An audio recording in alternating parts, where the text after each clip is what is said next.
The UDL guidelines can be pretty overwhelming to try to explore and discover important nuggets of information with.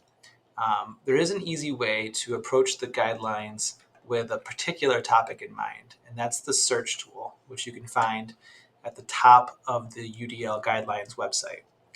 Um, so if I want to learn more about how the UDL guidelines talk about vocabulary, I could come here and search vocabulary, and I'll get all the results where the word vocabulary is included.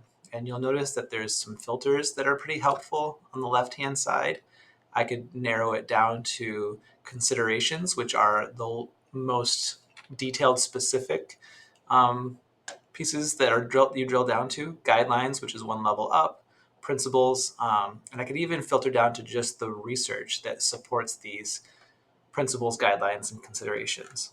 So if I uncheck that and maybe I just want to see um, the first result, it'll take me right to that part of the UDL framework, and this is consideration 2.3, and then I can kind of see where that is on this little map here.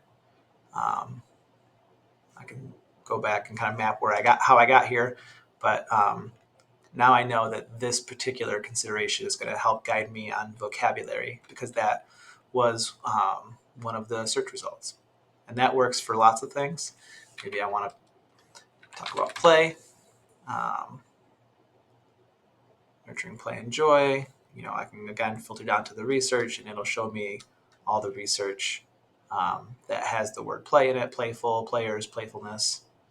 Um, so this is just another way to interact with the UDL guidelines and help you make meaning of a large chunk of information by drilling down to specific topics that you're thinking about in your instructional practice.